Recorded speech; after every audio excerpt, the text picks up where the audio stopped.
Good afternoon, everybody. We're going to go ahead and get started here since it's just a minute or two past 1 o'clock. First of all, I want to thank everybody for taking some time out to attend today's webinar on security versus compliance, what's the difference, and how to build a culture of security within your organization. My name is Jeff Yeagley. I will be the moderator for today's webinar. A couple of quick housekeeping items before we go ahead and get started. I've muted everybody's lines upon entry into the webinar to prevent any background noise from distracting Andy as he goes ahead and presents today's webinar. If you do have any questions, there will be some time at the end for a question and answer session. You can go ahead and put those on the bottom of your screen. You should see a chat icon. You can go ahead and address those to myself. Again, my name is Jeff Yeagley, or you can put it into the chat section labeled everyone, and we can answer those at the end. So without further ado, I'm going to turn things over to Andrew Paull. Andy is one of our IT auditors who's been with us for some time now and has extensive experience doing IT audits and risk assessments with a variety of industries and has some military experience as well. So without further ado, I'm going to turn it over to Andy to go ahead and get started. Take it away, Andy. Thank you, Jeff. Hello, everybody. So, as Jeff stated, today is going to be security versus compliance, focusing on creating a culture of security within an organization.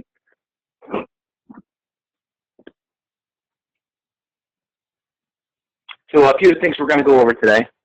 We're going to go over what is security.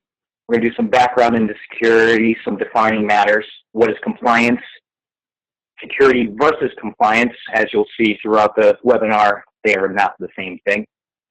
IT compliance challenges within an organization and personally, IT security challenges, cultures of security, and ways to develop a culture of security. So security, as Webster's dictionary defines it, the state of being free from danger. Now that is both accurate and inaccurate in the sense that there's always danger around you. You may not always be free of it, but you can be protected from it. Security in regards to IT is exactly that. Protection of information assets through the use of technologies, processes, and training. So even if you're not free from it, you can be protected from it, even if it's out there.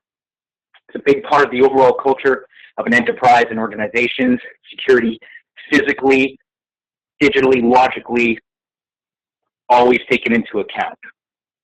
When it comes to security training, it should be consistent, not only in the amount of time that you do it, but the content that you are training with.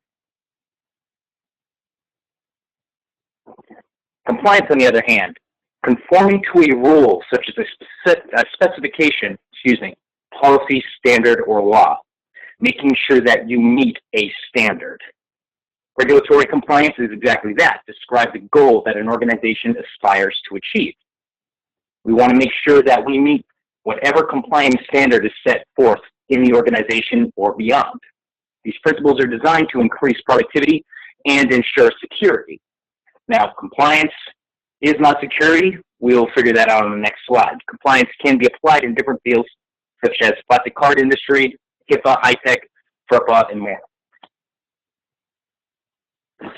The most common misconception is that security is the same as compliance. They are not. They are in themselves two different things. You can be compliant and not be completely secure. You can have some security that doesn't meet compliance standards. Security protects your information from threats, while compliance adds a step of security to your organization, right? We're not talking about whether or not I have some sort of antivirus application on a computer that automatically makes me compliant. Not necessarily. There are more standards to meet to be compliant. It may add a level of security, yes, but there are a lot of things that go into being compliant and vice versa. Security and compliance are important factors in protecting a company against data breaching. We want to make sure that we're doing more than just meeting the standard, which is what a lot of people see as compliance. A lot of people want to become compliant, and they feel that by doing so, they are protected. They don't know it's a possibility that they haven't received the correct training or the correct background to understand that just being compliant doesn't necessarily make you secure. For instance, Target back in 2014, great example.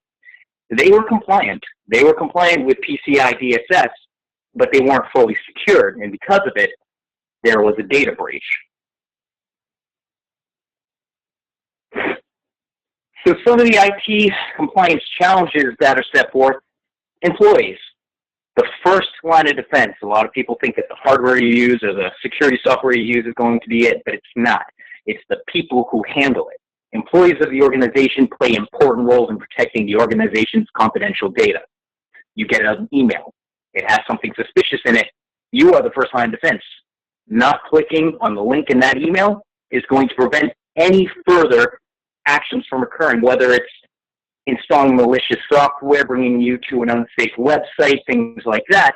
The person who is interacting with it is the first line of defense.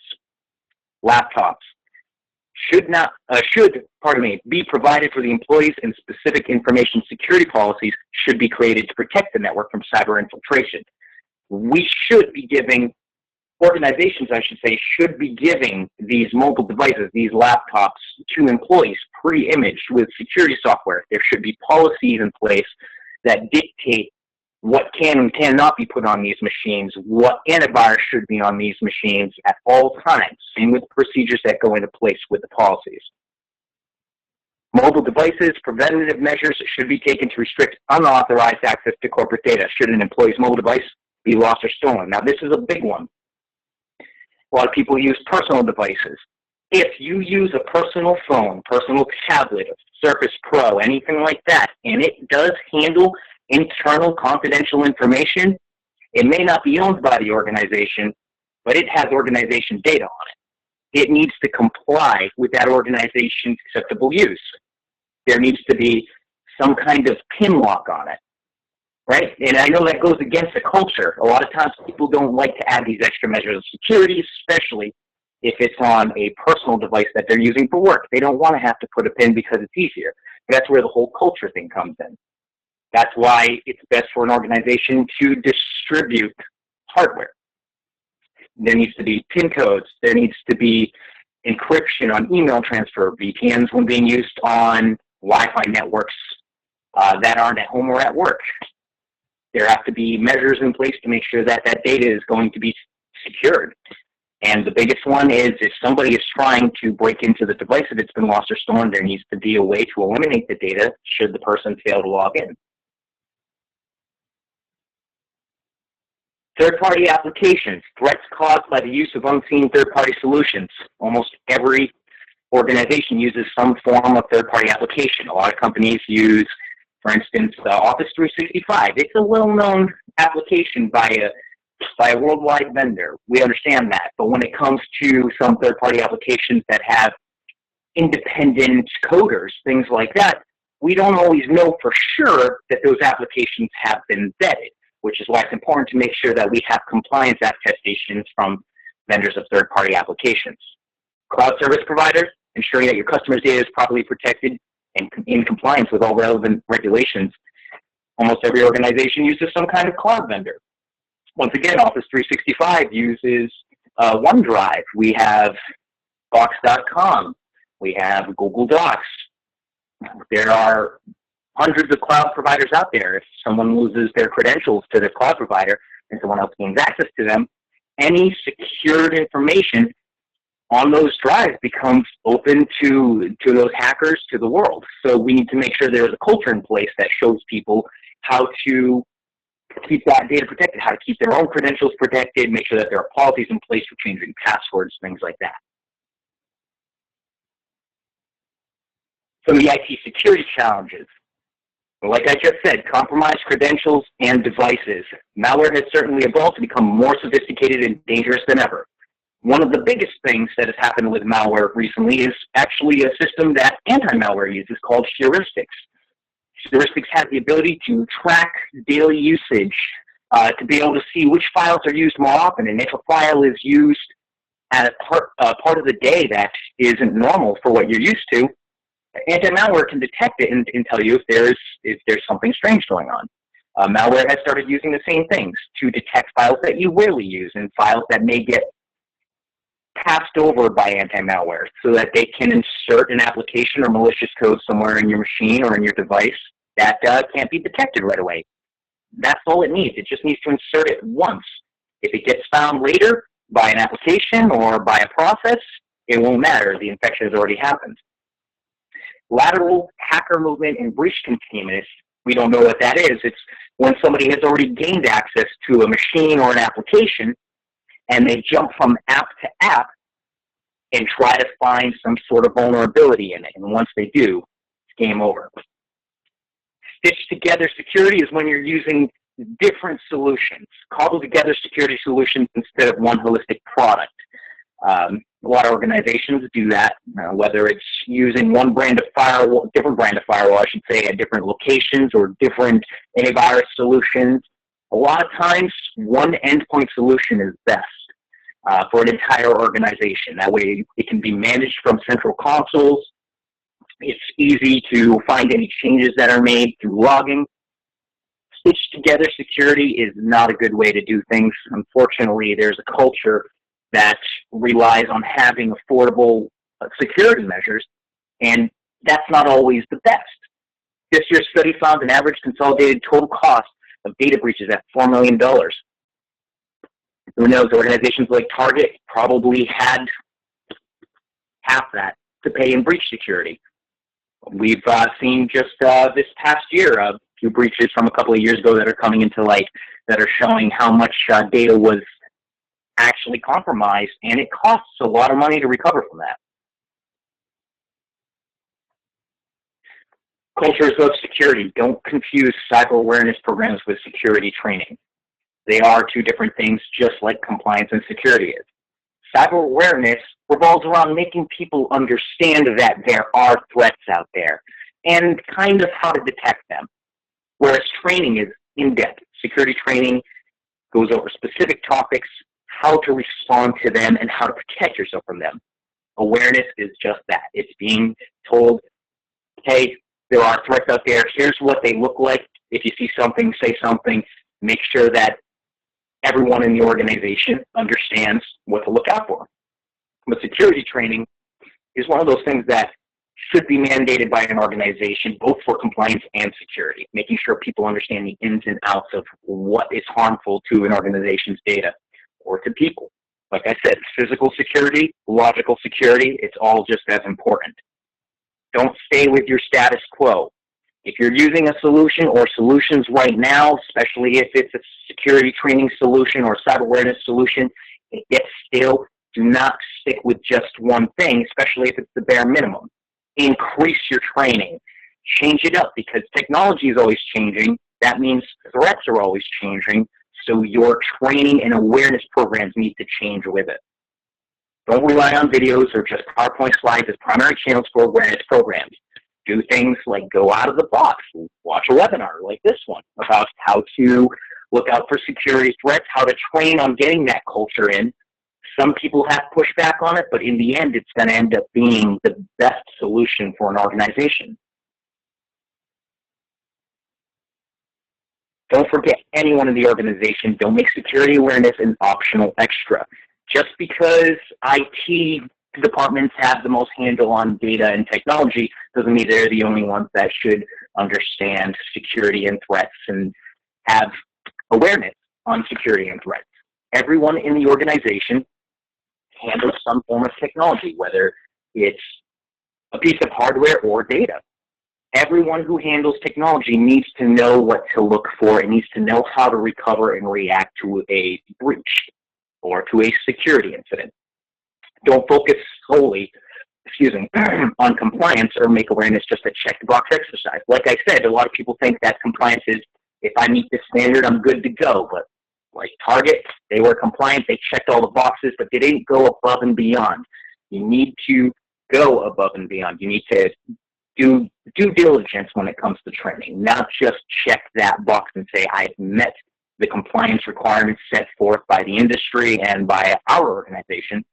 You need to make sure that there are extra trainings in place, that there are extra controls in place to make sure that everybody is on the same page. And like I said before, perfect. If you see something, say something. If there's something fishy going around the organization, make sure somebody knows about it that's in the same command as far as incident response. How to develop a culture of security. Instill the concept that security belongs to everyone. You are in charge of security. It doesn't matter where you are in the company or what your position is or what your job description says.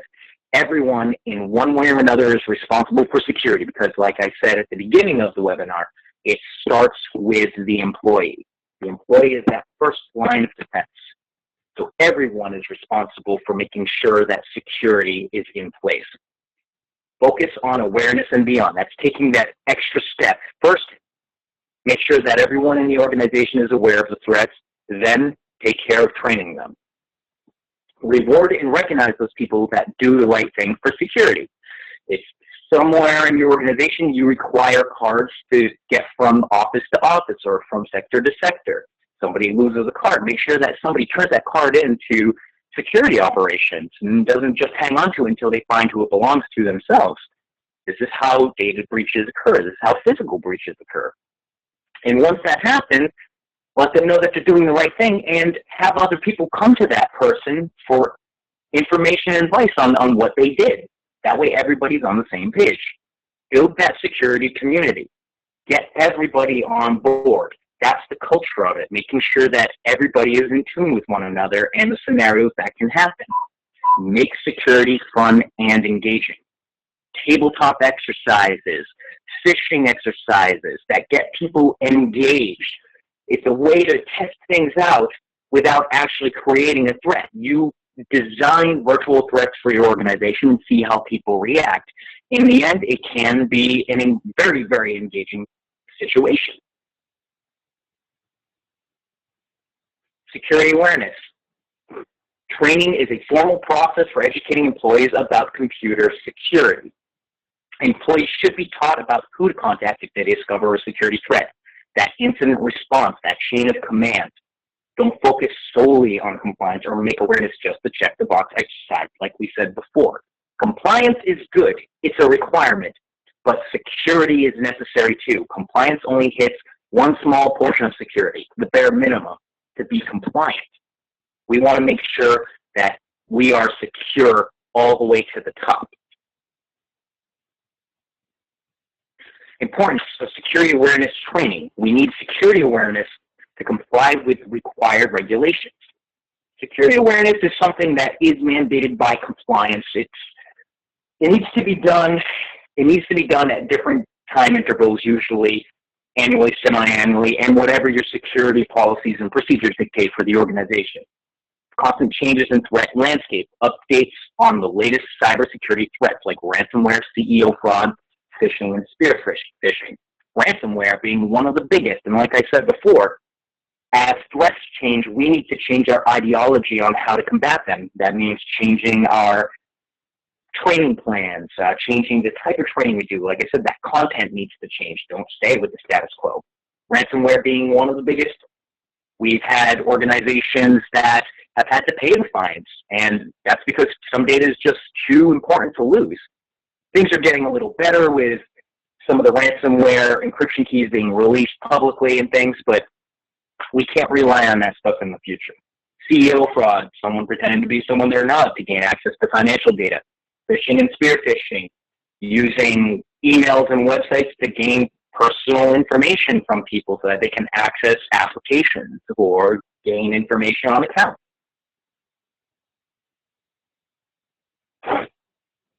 These are some of the additional resources you can look into. SANS, Top 20 Critical Security Control, the COBIT framework, one of the best ones, and NIST Cybersecurity Framework.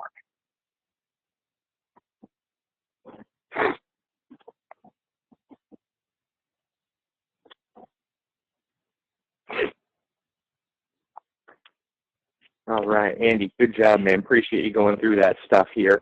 You know, this is a very, I know people don't think security and compliance is an interesting topic by any stretch, but it really is an interesting topic because it gets deep into how people behave, how people respond to different scenarios. And I think that for the most part, and there are some malicious, folks and organizations that do things intentionally to either profit or hurt the organization in some way, shape, or form for whatever reason. But I think genuinely, most of the time, people are just trying to be helpful.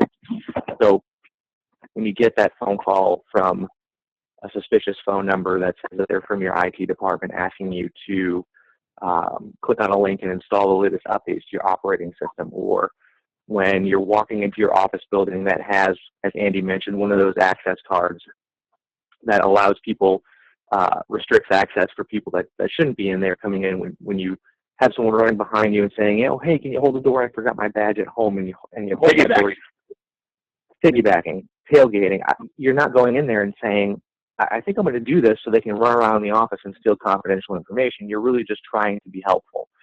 And so what we talk about with our clients, and Andy, you can kind of attest to this as well, is when you build that culture of security, it's really asking that next logical question, right? Should I let that person into the building, especially if you don't know them? Even if you do know them, you probably still shouldn't. You should probably follow protocol, because that's really what the organization would expect you to do. But asking that next logical question, you get that phone call that says, hey, click on this link to install updates. Why are you calling me from an outside number? Who's your boss that I can talk to just to kind of verify that this information is correct? And I'll actually tell you a quick funny story from the Compass perspective, and maybe it's because we have a bunch of IT security folks on staff here. But every time we get an email that looks like it's coming from outside the organization that's asking us, and I think the most recent one was for our payroll, and it was coming from our payroll processor, ADP.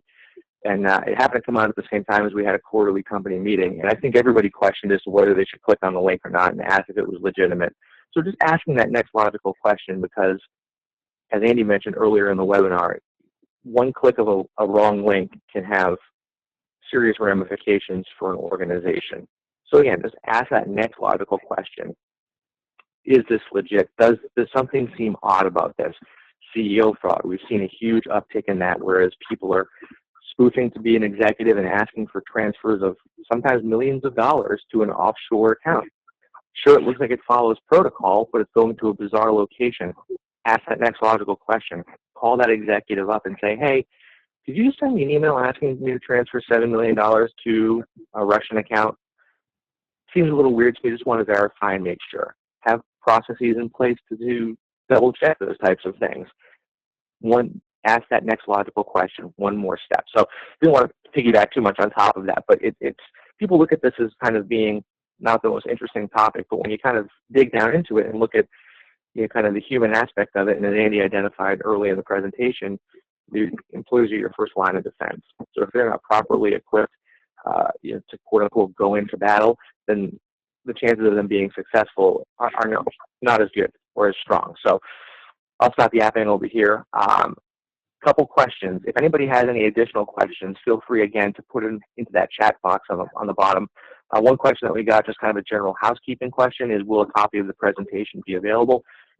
Short answer is yes. The longer answer is I'm going to send an email out later this afternoon to everybody that attended with a copy of the presentation, as well as a link to review the recording of the webinar. So if you want to go back and review some pieces of it, if you want to pass it on to anybody else in your organization that you feel might find it beneficial, you can go ahead and do that, and it will be posted on our website and our YouTube channel as well. So again, if you have any questions, feel free to pop them in that box there. We do have a couple quick questions here. Andy, you kind of mentioned a little bit about security awareness training and kind of what that looks like, and not to use just PowerPoint or videos as kind of your sole mechanism for accomplishing that. What are some other things? How often should security awareness training be done? Do you have a recommendation on that? Or? So there are a couple things. Like I said before, new threats arrive all the time. Every time a major threat to security, for instance, the Heartbleed bug that was going after SSL security, new training should be provided after things like that are discovered. But the recommendation is, and to be compliant and to be the most secure, is to do quarterly trainings and annual trainings. And those can be done through organizations that provide IT security webinars like these. They can be done through reputable online sources. It doesn't have to be anything specific. And I think one of the questions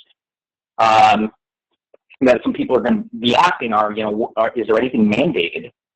Is there a mandate for security, a specific curriculum or anything like that? And the answer is no, there is no curriculum for the training for any particular organization.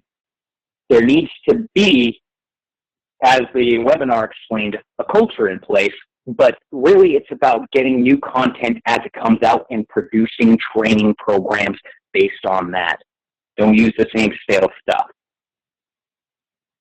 Excellent. Yeah, great point. It needs to be an ongoing type of initiative, and I know that you mentioned a couple different pieces in there in terms of doing some phishing testing and things of that nature, just to see.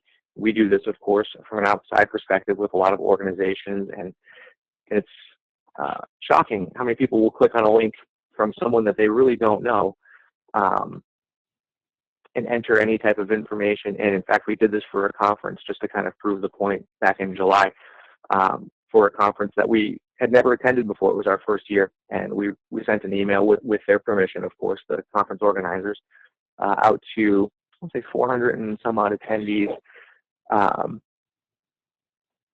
It was a basic type of thing. Of course, we didn't, install any malware or do anything malicious. Of course, we just redirected them actually just to a little questionnaire that they could fill out. But it was very bare bones and very non-specific. Just basically asked a couple questions, and here, click on this link and fill out this brief, couple of questions prior to the event. And we had like a 46% click rate, and multiple people, or many people, went back and clicked it multiple times. So that just goes to show that, again, people maliciously aren't saying, well, I think I'll click on this link just to see what happens and see, what kind of havoc I can wreak on the organization. I don't think people operate in that manner in any way, shape, or form. Again, they just want to go in and be helpful, and helpful in this case was by providing us feedback, which turned out not to be the actual intent of it, but to prove the point that no matter what you think is safe, ask that next question. Kind of strange that this exhibitor is reaching out and asking some questions prior to the event. That seems a little odd to me. Maybe I should not partake in this, or whatever the case might be. So great stuff.